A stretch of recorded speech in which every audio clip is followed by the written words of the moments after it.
The morning rush at Bright Corner Coffee Shop was in full swing. The line stretched to the door as people waited for their daily dose of caffeine. Among them stood David Chen, a 38-year-old single dad with tired eyes but a kind smile. He checked his watch and ran his hand through his slightly messy brown hair. He was cutting it close for work again, but his daughter Lisa had forgotten her science project that morning, and they'd had to turn back halfway to school. "Just the usual today, David?" asked Raj behind the counter with a friendly smile. "You know it. Large black coffee and a blueberry muffin," David replied, fishing for his wallet. Raj was one of the reasons David kept coming back to this particular coffee shop. In a city where most interactions felt rushed and impersonal, Raj remembered everyone's names and orders. David glanced at his phone, scrolling through work emails while waiting. As a freelance graphic designer, every client message could mean the difference between making rent that month or having to dip into his dwindling savings again. Being a single parent wasn't easy, especially since his wife had passed away 3 years ago, but he was doing his best for Lisa.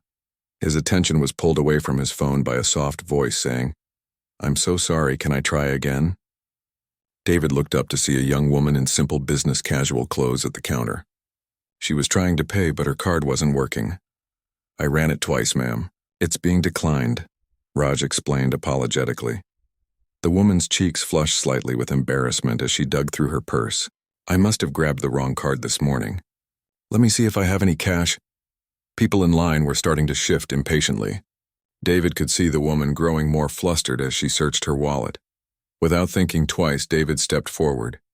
"I've got this one," he said, reaching past her to hand his card to Raj. The woman turned, surprise clear in her eyes. "Oh no, you don't have to do that. It's no big deal," David said with a casual shrug. "Just pay it forward someday." "That's very kind of you," she said, a genuine smile spreading across her face. "I'm Morgan." "David," he replied, returning her smile. Raj rang up both their orders together and David paid without a second thought. It wasn't a huge amount, just a fancy latte and a croissant, but it felt good to help someone start their day a little better. "What do you do, David?" Morgan asked as they stepped aside to wait for their drinks. "I'm a graphic designer," he answered, "mostly freelance work for small businesses." "What about you?" "I work in tech," she said simply. There was something about her that seemed both approachable and slightly reserved, like she was carefully choosing her words. Their conversation flowed easily as they waited. David learned that Morgan had recently moved to the area and was still finding her bearings. He offered a few local recommendations: the best takeout place near the business district, which parking garages to avoid, the farmer's market that set up on Sundays. "So you have a daughter?" Morgan asked after David mentioned taking Lisa to the market last weekend. "Yeah, she's 13 going on 30, David chuckled. "Smart as a whip and never lets me forget it." "Sounds like you're doing a great job," Morgan said, her voice warm. "I'm trying," David admitted. Some days are harder than others.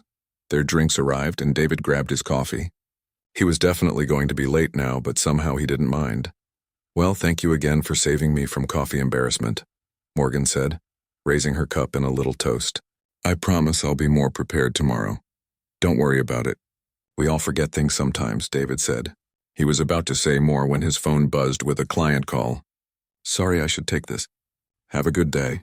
As David walked away answering his phone, he didn't notice Morgan watching him go with a thoughtful expression.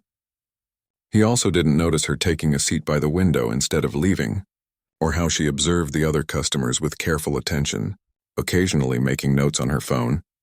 To David, it had been a small, everyday interaction, the kind of moment that makes life in a busy city feel a little more human. He had no idea that this simple act of kindness would soon change everything. Later that evening, as David helped Lisa with her homework at their small kitchen table, the coffee shop moment was just a distant memory from his busy day. He was focused on fraction problems and making dinner, completely unaware that somewhere across town, Morgan was typing his name into a search engine, curious about the kind stranger who'd stepped up without hesitation. "Dad, are you listening?" Lisa asked, tapping her pencil on her math workbook. "Sorry, honey," David said, shaking away his distraction. "Let's figure out these fractions." The apartment was modest but cozy, filled with photos and Lisa's artwork. It wasn't much, but David had worked hard to make it home. As they worked through the problems together, laughter occasionally breaking the concentration. David felt content. They didn't have everything, but they had each other. For now, that was enough. What David didn't know was that tomorrow wouldn't be just another day. The simple kindness he'd shown a stranger was about to come full circle in ways he couldn't imagine. The sleek glass headquarters of Horizon Technologies stood 40 stories high in the downtown business district. On the top floor, Morgan Williams sat in her spacious office, reviewing the notes she'd taken over the past month. She wasn't just any tech worker, as she had suggested to David. At 34, Morgan was the CEO and founder of Horizon, a company valued at over $2 billion. What had started in her garage 7 years ago had grown into one of the most innovative firms in the industry. But with that growth came problems she hadn't anticipated. "How was your coffee shop visit today?"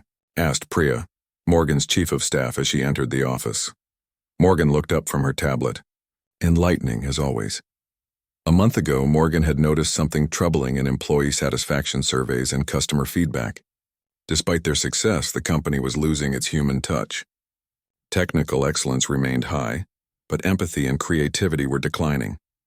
The more they grew, the more disconnected they became from real people and their needs. That's when Morgan had decided on an unusual approach. 3 days a week, she would visit different businesses incognito, observing how they treated customers and each other. No fancy clothes, no entourage, no special treatment, just Morgan, watching and learning. "I met someone interesting today," Morgan said, turning her tablet around to show Priya a social media profile. It was David's professional page showcasing his design portfolio. "Good work?" Priya asked, examining the designs.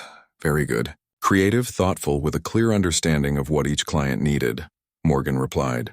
"But that's not why I'm interested. I've been watching him for weeks." Morgan explained how she'd first noticed David about 3 weeks ago.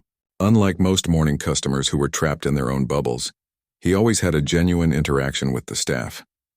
He remembered their names, asked about their families, and always left a generous tip despite clearly being on a tight budget himself. "Today my card actually did get declined. I forgot I'd put a hold on that account," Morgan continued. "He stepped in and paid without making me feel embarrassed. No big show, no expectation of anything in return." Priya sat down across from Morgan. "And you think he's the one for the creative director position?"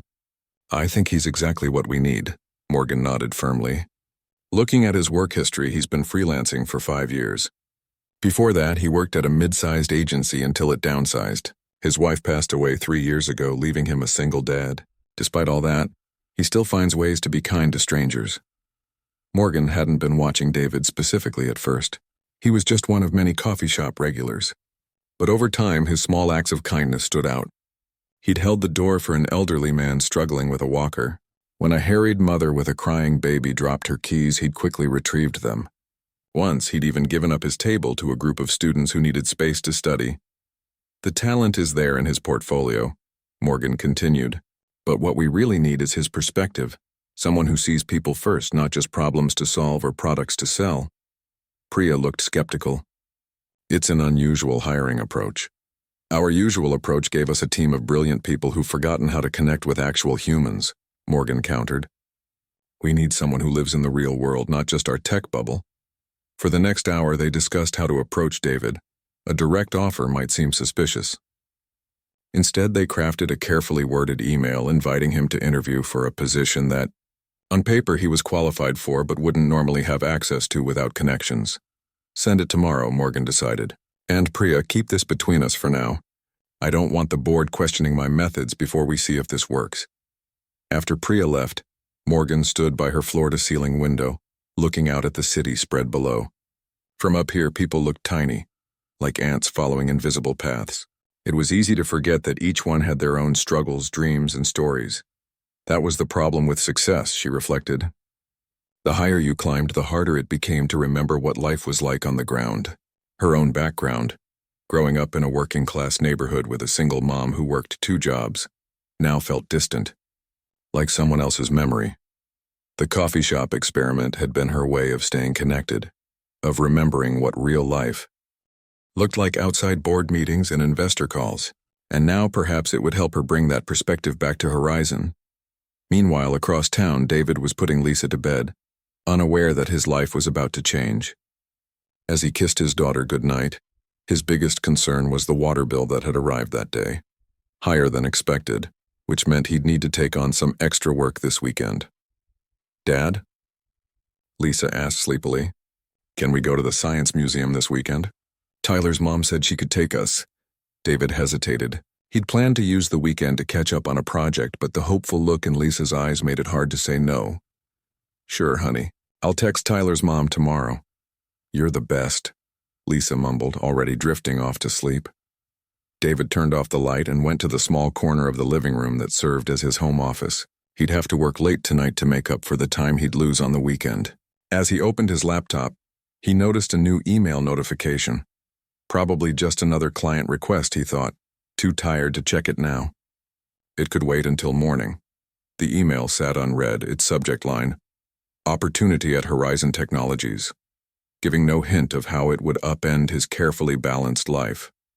As David worked into the night, the apartment quiet except for the soft clicking of his keyboard, the future was already shifting beneath his feet.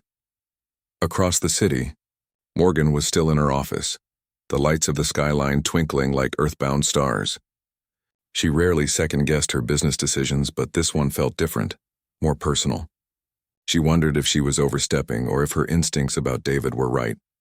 "Sometimes you have to trust what you see," she told herself, thinking of all the small moments of kindness she'd witnessed. In a world increasingly driven by data and metrics, she was making a decision based on something much harder to quantify: character. As she finally gathered her things to head home, Morgan felt a sense of anticipation she hadn't experienced in years. The coffee shop connection might just be the beginning of something transformative, not just for David, but for Horizon too. David nearly spilled his coffee when he finally opened the email the next morning. He had to read it 3 times to make sure he wasn't misunderstanding. Horizon Technologies? The Horizon Technologies? He muttered to himself, sitting at his kitchen table. The company was a household name in the tech industry, known for innovative products and its meteoric rise. And somehow, they were inviting him to interview for a creative director position. His first thought was that it must be spam or a mistake. He hadn't applied for any jobs at Horizon. His second thought was more practical. Even if it was real, he wasn't qualified. Sure, he had over a decade of design experience, but creative director at a company like Horizon? Those positions went to people from prestigious design firms or top tech companies, not freelancers working from their living rooms. "Dad, we're going to be late," Lisa called from the hallway, backpack already slung over her shoulder. "Coming," David called back, closing his laptop. He'd figure this out later. Throughout the day, as he met with a client about redesigning their restaurant menu, the email lingered in the back of his mind. During a break, he Googled Horizon Technologies' headquarters. Finding it was the gleaming skyscraper downtown that he passed occasionally but had never been inside. That evening, after Lisa was engrossed in her TV show, David did something he rarely allowed himself.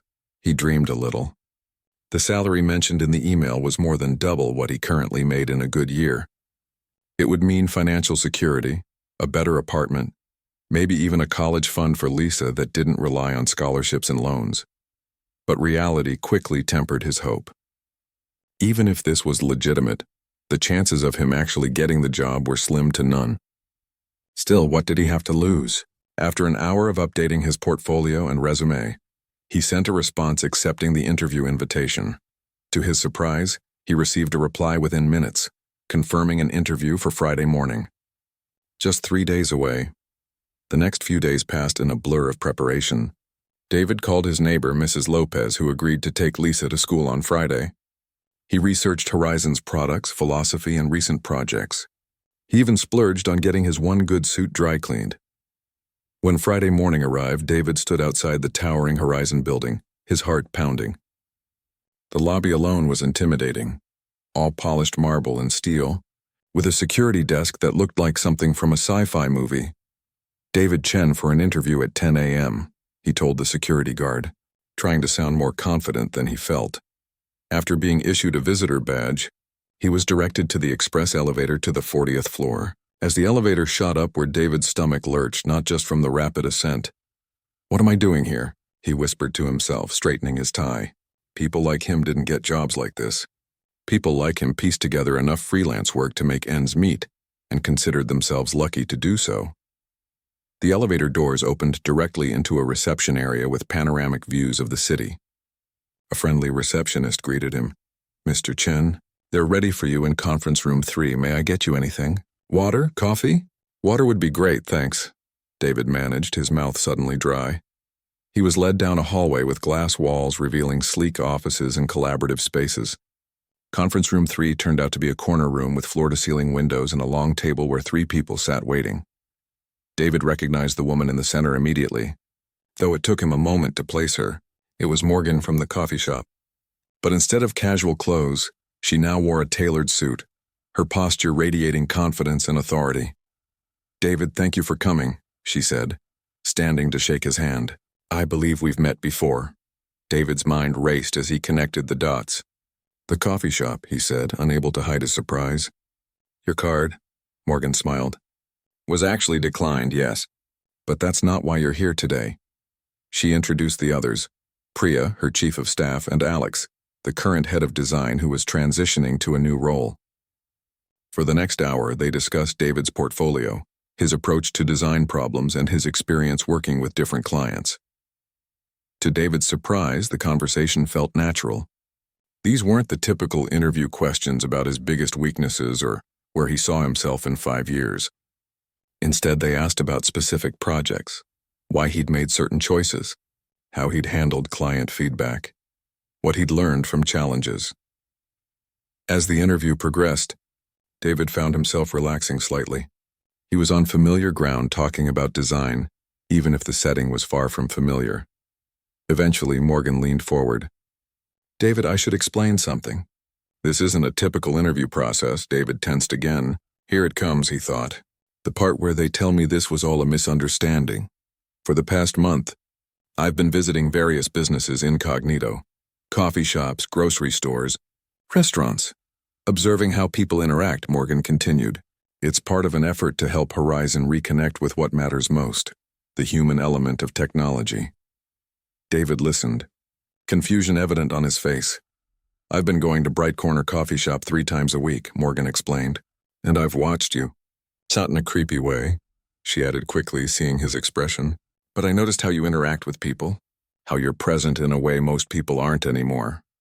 "I don't understand," David said, looking between the 3 of them. "Are you saying this interview is because I bought you coffee?" Morgan smiled. "No, it's because of why you bought me coffee, and because of how you helped that elderly man with the walker 2 weeks ago, and how you gave up your table to those students, and a dozen other small kindnesses I observed." The coffee was just the final confirmation of what I'd already seen. She slid a folder across the table. "Your design work is excellent, by the way. That's not in question. What Horizon needs right now isn't just technical skill. We have plenty of that. We need someone who understands people, who sees needs that aren't being articulated, someone who brings humanity to technology." David opened the folder to find a job offer. The salary number made his eyes widen. "This is..." he began, not sure how to finish the sentence. "A lot to take in, I know," Morgan acknowledged. "You don't need to decide right now. Take the weekend to think about it." As the interview wrapped up, David's mind was reeling. In the elevator heading down, he couldn't decide if this was the most fortunate or most terrifying thing that had ever happened to him. The opportunity was incredible, but the leap from freelancer to creative director at a major tech company, the thought alone was dizzying. Outside, the city seemed different somehow, as if the interview had altered his perception. He walked to a nearby park and sat on a bench, watching people pass by. A job like this would change everything, not just financially, but his entire way of life. The freedom and flexibility of freelancing would be replaced by office hours and corporate responsibilities. But then he thought of Lisa, of the opportunities this could create for her, of never having to worry about making rent or choosing between new shoes for his growing daughter and paying the electric bill. As he sat there, his phone rang. It was Lisa's school. His daughter had fallen during gym class and sprained her wrist. Nothing serious, but could he come pick her up? "I'll be right there," David said, already walking toward the subway. Life had a way of bringing things into focus, he thought, and right now what mattered most was getting to his daughter. The decision about Horizon could wait, at least for a few more hours. That evening, David sat at the edge of Lisa's bed, gently adjusting the ice pack on her wrist. The school nurse had assured him it was just a mild sprain, nothing broken, but he'd still taken her for an x-ray just to be certain. "You're being extra careful," Lisa observed, studying her father's worried face. "I'm fine, Dad, really." "I know," David said with a small smile. "Just doing my job." Lisa shifted against her pillows, wincing slightly as she moved her wrist. "So how was your mysterious meeting today? The one you had to wear the fancy suit for?" David hesitated. He hadn't told Lisa about the interview, not wanting to build up expectations. But now with a job offer on the table, he needed to talk to her about it. "It was surprising," he began, setting the ice pack aside. "Remember Horizon Technologies? The company that makes your school's tablets?" Lisa's eyes widened. "You had a meeting with them? Are they hiring you for design work?" "Not exactly," David took a deep breath. "They offered me a job. A big job, actually. Creative director for the whole company." Lisa sat up straighter, her sprained wrist momentarily forgotten. "Dad, that's amazing." "You have to take it." David smiled at her enthusiasm. "It's complicated, honey. It would mean big changes for us, like what?" Lisa asked, her head tilting curiously. "Well, I'd be working at their office downtown every day instead of from home. The hours would be longer, more structured. I might not be able to pick you up from school anymore, at least not every day." Lisa considered this, twirling a strand of hair around her finger, a habit she'd had since she was little. "But you'd make more money, right?" "Yes," David admitted. "Quite a bit more. So we could move to a bigger apartment? Maybe one where I don't have to hear Mrs. Taylor's TV through the wall all night?" David laughed. "Possibly.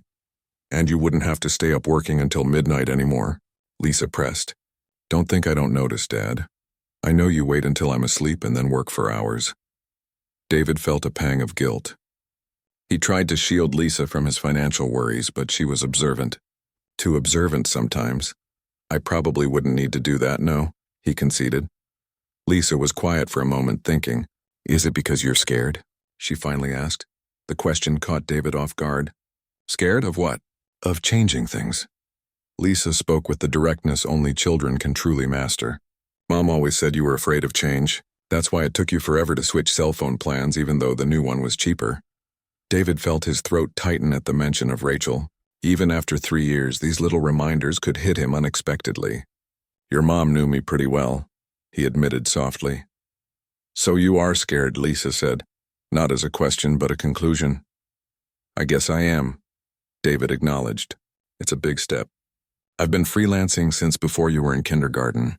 The thought of joining a company like Horizon with all its rules and expectations, it's intimidating. But isn't that what you always tell me?" Lisa asked. "Being brave isn't not being scared. It's doing things even when you are scared." David smiled, recognizing his own words echoed back to him. "Using my own advice against me, that's low," he teased. Lisa grinned, then grew serious again. "Dad, I know things have been hard since Mom died. I know you try to hide it, but I see how tired you are all the time. How you check the bank account on your phone when you think I'm not looking." David felt his eyes grow damp. He'd tried so hard to protect her from these adult concerns. "You deserve good things too, Dad," Lisa said, reaching out with her good hand to take his. "Mom would want that." David squeezed her hand gently. "When did you get so wise?" "I've always been wise. You just haven't been paying attention," she replied with a cheeky smile. They talked for another hour, weighing pros and cons. Lisa was surprisingly practical, asking about healthcare benefits and whether the new job would have a retirement plan. David realized she must have overheard more of his late-night phone conversations with his own father than he'd thought. By the time Lisa finally drifted off to sleep, David was no closer to a decision. The opportunity was incredible, but the risk felt enormous. His freelance business had taken years to build. It wasn't making him rich, but it was stable and predictable in its own way. David went to the kitchen and made a cup of tea, then sat at the small table where he'd spread out his bills earlier that week. The past due notice from the electric company stared back at him. He'd have the money to pay it next week, but it would be tight, as always. His phone buzzed with a text from his friend Tom. "How'd the big interview go?" David hadn't told many people about it, just Tom and Mrs. Lopez. He typed back a quick summary, ending with, "They offered me the job. Still not sure what to do." Tom's response came quickly. Are you crazy? Take it. David smiled at his friend's enthusiasm but didn't reply. Instead, he opened his laptop and did something he rarely allowed himself. He started looking at apartment listings. Nicer neighborhoods, buildings with elevators instead of 5 flights of stairs, places with actual bedrooms instead of the converted living room where Lisa slept. A nice 2-bedroom in a good school district caught his eye. The rent was listed as $2,800 per month, an impossible sum in his current situation, but well within reach with the Horizon salary. He clicked through the photos, imagining Lisa having her own real bedroom, with space for a desk where she could do her homework, imagining himself with an actual bedroom door he could close instead of the curtain, currently separating his sleeping area from the main living space. Then he navigated to Horizon's website, studying the company more carefully than he had before the interview. Their products were impressive, but what stood out to him now were their stated values. Technology that serves humanity, not the other way around. It was a noble aspiration, but was it real? Or just marketing copy? Morgan's coffee shop experiment suggested she truly was trying to realign the company with human values. Could he be part of that? David closed his laptop and walked to the window, looking out at the city lights. 3 years ago, after Rachel died, he'd narrowed his world to just what was necessary for survival. Taking care of Lisa, making enough money to keep a roof over their heads, getting through each day. Dreams and ambitions had been set aside. Risks had become unthinkable. But maybe Lisa was right. Maybe it was time to be brave again. Still, doubt crept in. What if he couldn't handle the pressure? What if he failed and lost this opportunity? What would happen to Lisa then? David didn't sleep much that night, his mind cycling through possibilities, both exciting and terrifying. By morning, he was exhausted, but no closer to a decision. As Lisa ate breakfast, her wrist looking better already, she watched him with concern. "You didn't sleep," she observed. "Just thinking," David replied, pouring himself another cup of coffee. "About the job?" He nodded. "Dad," Lisa said, putting down her spoon. "Remember last year when I was scared to audition for the school play?" David remembered. Lisa had wanted the part desperately, but had been terrified of performing in front of people. "You told me something that helped," she continued. "You said, instead of asking what's the worst that could happen, ask what's the best that could happen, and then decide if that best thing is worth the risk of the worst thing." David stared at his daughter, once again surprised by her wisdom.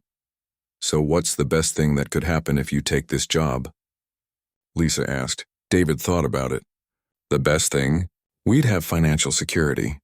You could go to any college you want. We'd have a better place to live. I'd be doing meaningful work at a company that might actually listen to my ideas. And what's the worst thing that could happen? I could fail," David said simply. "I could be in over my head, get fired, and have to start over." Lisa nodded thoughtfully. "But even if that happened, would we be worse off than we are now?" David considered this. "No," he realized. "We'd still have my freelance contacts. We could go back to how things are now." "So the best thing is pretty amazing, and the worst thing isn't that bad," Lisa summarized. "Seems like an easy choice to me." David looked at his daughter with a mixture of pride and amazement. "When did you get so smart?" Lisa grinned. "I've always been smart. You're just now noticing." By Sunday evening, as Lisa was finishing her homework and David was preparing their lunches for the next day, he had made his decision. He sent an email to Morgan accepting the position, and another to his current clients explaining that he would be transitioning to a full-time role, but would help them find other designers. As he hit send on the emails, he felt a strange mixture of terror and excitement, a feeling he hadn't experienced in years. It felt like stepping off a cliff, not knowing if he would fall or fly. But as he looked over at Lisa, contentedly working on her science assignment, he knew one thing for certain: whatever happened, they would face it together. 6 months had passed since David's first day at Horizon Technologies, and the change in his life was remarkable. He and Lisa had moved into a bright 2-bedroom apartment in a building with an elevator and a doorman who greeted them by name each morning. Lisa's room had been painted her favorite shade of teal with enough space for a desk, bookshelf, and the small beanbag chair she loved to read in. The transition hadn't been easy. The first month at Horizon had been overwhelming, with David often coming home mentally exhausted, doubting his ability to handle the position. The corporate politics and technical jargon sometimes made him feel like he was speaking a different language than his colleagues. But Morgan had been patient, reminding him why he was there, to bring humanity back to their work. And slowly he found his footing. Today was a big day. Horizon was hosting a company-wide event to launch the Community Creative Program, an initiative David had spearheaded. The program would provide free design mentorship and technology training to underprivileged youth across the city. As David adjusted his tie in the mirror, a new one, Lisa had helped him pick out. He reflected on how much had changed. He was still the same person who'd helped a stranger with a declined card, but now he had the resources and platform to help on a much larger scale. "Dad, we're going to be late," Lisa called, echoing the familiar phrase but with excitement rather than urgency. She was proud of her father and had been talking about this event for weeks. "Coming," David replied, smoothing his tie one last time before joining his daughter in the living room. Lisa looked beautiful in the new dress they'd bought for the occasion. At 13 and a half, she was standing at the edge of adolescence, sometimes a child and sometimes surprisingly grown up. Today, with her hair carefully styled and a touch of lip gloss, a recent concession, she looked older than her years. "You look nice," he told her, feeling a bittersweet pang at how quickly she was growing up. "You too," she replied, then frowned slightly. "Except your tie is crooked." David chuckled as she stepped forward to straighten it. "What would I do without my personal stylist?" "Probably wear those awful brown shoes with that suit," she teased. The event was being held at Horizon's headquarters, with the entire 39th floor transformed for the occasion. As David and Lisa entered, they were greeted by Priya, who had become a friend over the past months. "The woman of the hour is looking for you," Priya told David, nodding toward Morgan, who was chatting with a group of people near the window. Morgan spotted them and excused herself, walking over with a warm smile. "David and Lisa, I'm so glad you both could make it." Lisa beamed at being recognized by the CEO. In her eyes, Morgan was something of a superhero, a powerful woman who ran a huge company and still made time to visit their apartment for dinner occasionally. "Everything looks amazing," David said, taking in the transformed space. The formal corporate environment had been softened with colorful displays showcasing student artwork from the pilot phase of the program. Screens around the room showed videos of the young participants describing their projects and aspirations. "All you're doing," Morgan replied. "This program was entirely your vision." That wasn't entirely true. While David had conceived the basic idea, it had been a collaborative effort with input from many departments, but he appreciated Morgan's generous attribution. "The mayor just arrived," Priya interjected. "We should start soon." As Morgan went to greet the mayor, David and Lisa found their seats near the front. The room was filling up with Horizon employees, partner organizations, and a group of teenagers who had participated in the pilot program. One of them, a boy named Jaden, spotted David and came over. "Mr. Chen, did you see my game design? They put it on the big screen in the lobby." David smiled warmly. "I did. The graphics are incredible. You've really improved since we started working together." Jaden had been one of the first students David had mentored, a talented artist with no access to digital tools at home. He'd flourished once given the resources and guidance. Soon, the formal program began. After brief welcomes from various executives, Morgan took the podium. She spoke about Horizon's commitment to the community and the importance of making technology accessible to everyone.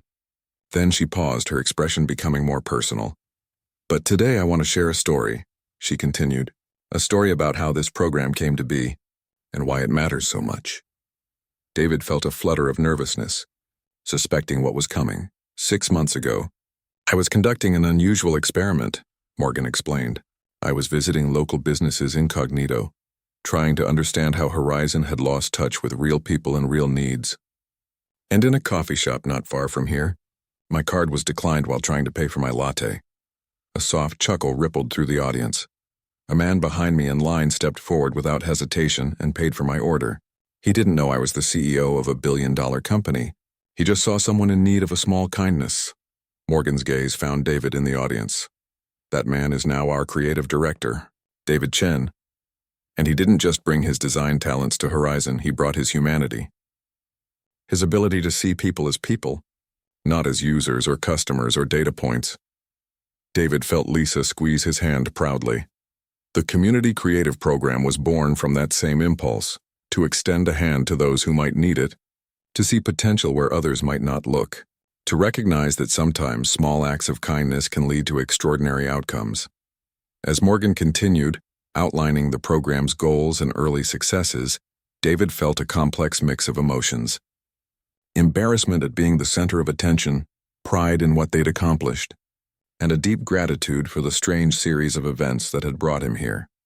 After the formal presentation, there was a reception where students showcased their work. David moved through the room, making introductions, answering questions, and feeling a sense of fulfillment unlike anything he'd experienced in his professional life before. Later, as the event wound down, he found himself standing by the windows with Morgan, watching the city lights come on as dusk fell. "You know," Morgan said, "when I started that coffee shop experiment, I was looking for something missing in our company. I never expected to find it in one person." David smiled. "I'm just one part of a much bigger effort. Everyone at Horizon has embraced this program." "Because you showed them how?" Morgan replied. "You reminded us why we started this company in the first place, to make technology that actually improves people's lives." Across the room, Lisa was deep in conversation with Jaden and some of the other student participants, gesturing animatedly as she explained something on one of the display tablets. "She's going to be a force to be reckoned with," Morgan observed, following David's gaze. "She already is," David said with pride. "This whole journey, it's been as much for her as for me. To show her that taking chances can pay off, that kindness matters." Morgan nodded thoughtfully. "You know, people often talk about paying it forward, but they usually mean in a direct, transactional way. Someone does something nice for you, so you do something nice for someone else. And you see it differently?" David asked. "I think sometimes it's more like ripples in a pond," Morgan explained. "Your small act of kindness that day didn't just help me. It revealed something I needed to see." Which led to changes at Horizon, which is now helping hundreds of young people like Jaden, who will go on to impact thousands more. David had never thought of it that way, but he could see the truth in her words. His simple gesture in the coffee shop had set off a chain reaction none of them could have predicted. As the evening came to a close, David and Lisa walked home together, enjoying the warm spring air. Their new apartment was close enough to Horizon that they could walk rather than taking the subway. Another small but meaningful improvement in their quality of life. "I'm really proud of you, Dad," Lisa said as they waited at a crosswalk. "Thanks, honey," David replied, touched by her words. "I'm proud of us. We've been through a lot these past few years. Do you think Mom would be proud too?" Lisa asked, her voice smaller. David put his arm around his daughter's shoulders. "I know she would.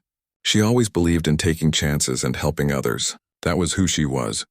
They walked in comfortable silence for a block before Lisa spoke again.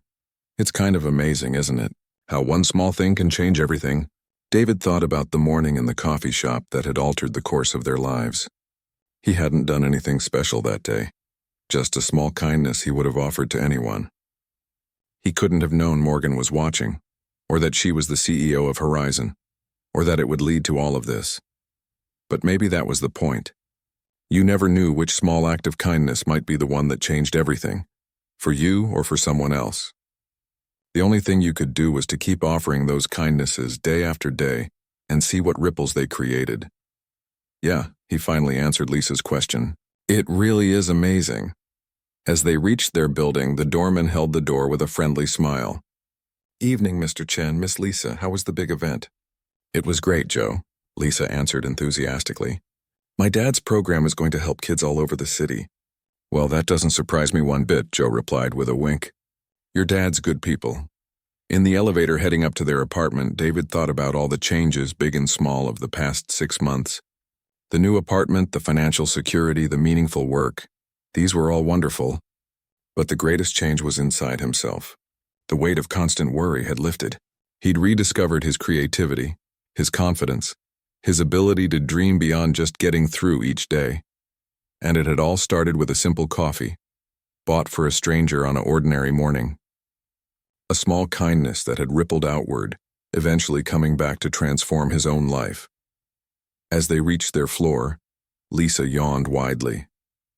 "I'm exhausted, but the good kind, you know?" David nodded, understanding exactly what she meant.